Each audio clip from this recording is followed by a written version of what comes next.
Hello students. आज हमारी class का जो टॉपिक है वो है नारा लेखन। देखो, नारा लेखन ये टॉपिक जो है हमारी 9th क्लास में इसी सत्र सन 2020-21 यानी सीबीएसई के नवीनतम पाठ्यक्रमानुसार 2020-21 के अनुसार कक्षा 9वीं के लिए यह प्रस्तुति ऐड कर दी है। नारा लेखन, देखो नारा लेखन बहुत ही जो है एक अलग ही जो है टॉपिक दिया गया है। ये आपके 5 मार्क्स का आता है। ठीक है, इस 5 मार्क्स के अंतर्गत आपको किस प्रकार से एक नारा लिखना होता है। नारा लेखन जो है हम देख सकते हैं कि हम कहीं भी जैसे रैली निकालते हैं लोगों को जागरूक करने के लिए, तो वहाँ पर जो है हम विभिन्न प्रकार के जो है होर्डिंग्स लगाकर जो है पोस्टर्स पे नारा लिख करके लोगों को जागरूक करने की कोशिश करते हैं। चलो आइए चलते हैं नारा लेखन की ओर। देखो नारा लेखन, नारा नारा के देखो पर्यायवाची यानी नारा शब्द के हमें क्या क्या अनेकार्थक शब्द हो सकते हैं। देखो, सिंहनाद होता है, ठीक है, उद्घोष भी होता है, आह्वान भी होता है, नीति वचन भी होता है और सिद्धांत भी होता है। रणहुंकार या प्रचार वाक्य होता है। इसी हिंदी में विभिन्न नामों से भी संबोधित किया जाता है। संस्कृत में आप इसे आघोष, समाघोष के नाम से भी जाना जाता है। अंग्रेजी में इसे स्लोगन के नाम से जानते हैं। चलो देखो, नारा का अर्थ, बुलंद की जाने वाली सामूहिक या एकल आवाज, तेज आवाज, जोर का शब्द, यानी वह शब्द या शब्द समूह जो लोगों को प्रेरित उत्तेजित करने के लिए जोर जोर से दोहराया जाता है। जैसे मजदूर बोलते हैं दम लगा के हाइचा, वैसे ही हिंदी के जो है हिंदी के लिए बोला जाता है, हिंदी को सम्मान दो, अपने दिलों में स्थान दो। जय जवान जय किसान, मास्क लगाओ, कोरोना भगाओ। ठीक है, चलो आइए चलते हैं। देखो, नारा की परिभाषा, किसी सूक्ष्म सिद्धांत तथ्य को अत्यंत सहज और सरल बनाकर आम जन को जागरूक करना ही नारा कहा जाता है। देखो, किसे कहते हैं? किसी सूक्ष्म सिद्धांत तथ्य को अत्यंत सहज सरल बनाकर आम जन को क्या बनाना है? जागरूक करना ही नारा कहलाता है। यह प्रेरणादायक वाक्य होता है और अर्थात प्रेरणादायक शब्द ही समूह नारा कहलाता है। इसकी दूसरी अगर परिभाषा हम कहें तो प्रेरणादायक शब्द ही समूह ही क्या है? वो एक नारा है। नारा के शब्दों में शक्ति छिपी होती है। अगर नारा को पढ़कर भी वह याद ना हो तो नारा नहीं कहा जा सकता है। ठीक है, नारा तो सुनते ही जुबान पर चढ़ने वाला वाक्यांश होता है। देखिए, नारे की कौन कौन सी विशेषताएं होती हैं। तो पहले देखते हैं हम। देखो, नारा धार रहित हथियार है। नारा क्या है? धार रहित हथियार है। दूसरा, यह एक आदर्श वाक्य होता है। बिल्कुल सही बात है, यह क्या होता है? एक आदर्श वाक्य होता है। संक्षिप्त होना चाहिए और 10 से 15 शब्दों में होने चाहिए। ज़्यादा बड़ा भी नहीं होने चाहिए। ज़्यादा बड़े होने पर तो वो पद बन जाएंगे, कविता का एक भाग बन जाएगा। ठीक है, इसलिए वो 10 से 15 शब्दों के ही होने चाहिए। नारा 2 पंक्तियों का होना चाहिए। अधिकतर जो है 2 पंक्तियों में लिखा जाता है, कभी कभी 4 में भी आ जाता है, लेकिन ज़्यादातर 2 पंक्तियों में नारे को लिखा जाता है। नारा को जब नारा जब मन जाता है, नारा को जब जो है बनाया जाता है तब जब वह जन सामान्य की जबान पर सहजता से चढ़ जाता है। नारा जब बनाया जाता है यानी मन से जब उसको बोला जाता है तो वह जन सामान्य की जबान पर सहजता से चढ़ जाता है। अगर नारा जो होता है वह अगर ऐसा न हो तो समझना चाहिए कि नारा में कोई दोष विद्यमान है, क्योंकि जब नारा सही नहीं बनेगा तो हमारे मन पर अमिट छाप नहीं छोड़ सकता।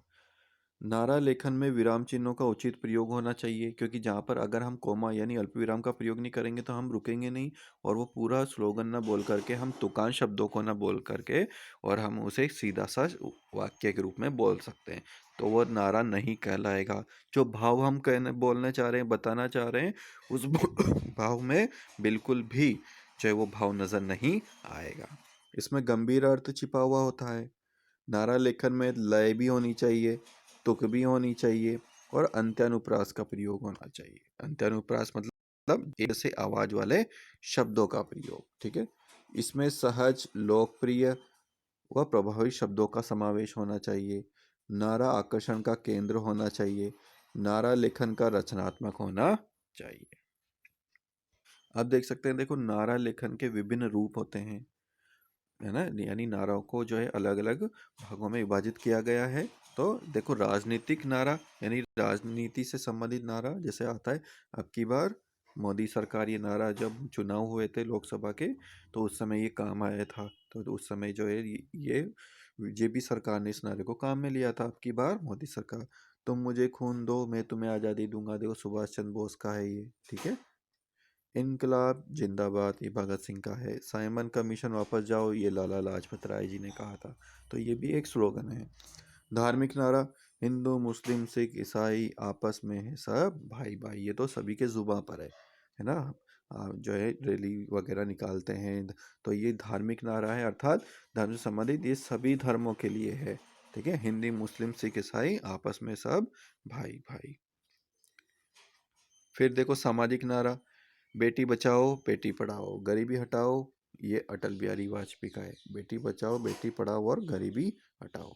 उत्साहदायी नारा उत्साह भरने वाला, स्वराज्य हमारा जन्मसिद्ध अधिकार है, नहीं, और इसे मैं लेकर रहूंगा।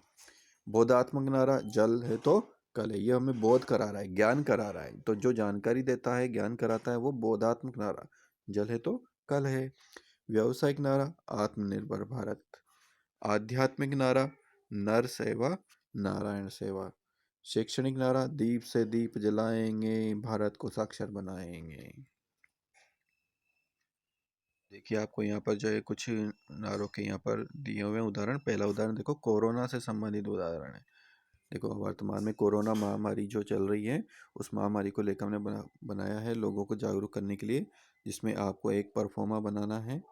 इस परफॉर्मा बनाने के पश्चात यहाँ पर देखो आप चित्र भी बना सकते हैं कोरोना से संबंधित। और ये जो पीले कलर के शब्द पीले रंग में जो लिखा हुआ है कोरोना को भगाना है भारत मुक्त बनाना है, ठीक है, ठीक है। फिर देखो धरती बचाओ जीवन बचाओ, तो यहाँ पे लिखा धरती को बचाओ जीवन खुशहाल बनाओ। इसे देखो बेटी बचाओ और बेटी पढ़ाओ। प्लास्टिक से युक्त है प्लास्टिक की नहीं कोई शान, मिटा दो इसका नामो निशान। ये देखो शिक्षा के लिए है, शिक्षा का जीवन में महत्वपूर्ण योगदान, प्राप्त हो जीवन में उचित स्थान। देखो राष्ट्रवादिता का, धरती हरी भरी हो और आकाश मुस्कुराए, कुछ करके ऐसा दिखाओ इतिहास जगमगाए। है ना, दोहरा के बोलता हूँ, धरती हरी भरी हो और आकाश मुस्कुराए, कुछ करके ऐसा दिखाओ इतिहास जगमगाए। तो देखो ये भी कितना अच्छा नारा यहाँ पर कहा गया है। आप इसमें ध्यान रखें, आपको इसमें ये एक बात और विशेष ध्यान देने वाली है, आप जो स्लोगन लिख रहे हैं उस स्लोगन से संबंधित इमेज या चित्र आप बना सकते हैं। जैसे इसमें तिरंगे का जो है ये फोटो लगा हुआ है, तो आप भी जो है एक तिरंगा बना करके इसी प्रकार से उस सब्जेक्ट से रिलेटेड आप बना सकते हैं, ठीक है। देखिए आप आतंकवाद के खिलाफ नारा है, ठीक है, टेररिज्म ऑफ स्लोगन। तो यदि फिर से अमन में शांति चैन लाना है, यदि फिर से अमन में शांति चैन लाना है तो आतंकवाद को जड़ से मिटा दो। यदि फिर से अमन में शांति चैन लाना है तो आतंकवाद को जड़ से मिटाना है। तो देखो ये होती है तुकांत लय, इसे बोलते हैं लाना और मिटाना, ये तुकांत होते हैं। तुकांत का मतलब होता है जब आवाज एक जैसी आनी चाहिए। तो देखो यदि फिर से अमन में शांति चैन लाना है, यहाँ पे आपको कोमा लगाना है, यदि फिर से अमन में शांति चैन लाना है तो आतंकवाद को जड़ से मिटाना है, यह पूर्ण विराम आ जाएगा आपका, ठीक है। तो इस प्रकार से देखो स्लोगन को लिखा जाता है। दिवाली पर आप सभी ने जो है यहाँ पर सबने एक दूसरे को विश किया होगा, तो इस प्रकार से देखो स्लोगन भी होते हैं। दीपों का यह पावन पर्व आपके लिए लाए खुशियाँ हजार, यहाँ पर आपको कोमा लगाना है। दीपों का यह पावन पर्व आपके लिए लाए खुशियाँ हजार, लक्ष्मी जी विराजे आपके द्वार, हमारी तरफ से दीपावली की हार्दिक शुभकामनाएं करे स्वीकार। तो देखो ये स्वीकार वर्ड्स जो है ये द्वार शब्द से, आपके द्वार से, ये तुकांत होनी चाहिए, इसकी आवाज़ सेम होनी चाहिए। तो यहाँ आ रहा है दीपों का यह पावन पर्व आपके लिए लाए खुशियाँ हजार, लक्ष्मी जी विराजे आपके द्वार, हमारी तरफ से दीपावली की हार्दिक शुभकामनाएं करे स्वीकार, ठीक है। तो ये पूरा तीन लाइन एक साथ आप बोल सकते हैं और ये तीनों लाइन आप एक साथ बोल सकते हैं, ठीक है।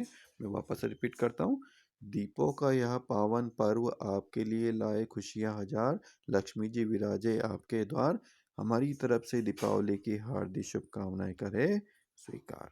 तो इस प्रकार से जो नारा स्लोगन लिखे जाते हैं, इनमें आपको ध्यान रखना है कि इसमें ज़्यादा वर्ड्स यूज़ नहीं करना है, यानी 20 वर्ड्स से ज़्यादा आपको वर्ड्स बिल्कुल भी यूज़ नहीं करना है। 20 वर्ड्स, 50 टू 20 वर्ड्स आपको यूज़ करने हैं। 50 टू 20 वर्ड यूज़ करने के साथ साथ आपको चित्रों का भी ध्यान रखना है। अगर जो है आप चित्र बना सकते हैं, अच्छे चित्र, तो आप जो है आप सबसे पहले जो है एक परफॉर्मा बनाएं। परफॉर्मा बनाने के बाद चित्र बना करके साइड में, और आपको यहाँ पर एक पूरा अच्छे से स्लोगन लिखना है। इसमें आपको जो है 5 मार्क्स आपको मिल जाएंगे। तो इसी प्रकार से आपको नारा लेखन का अभ्यास करना है।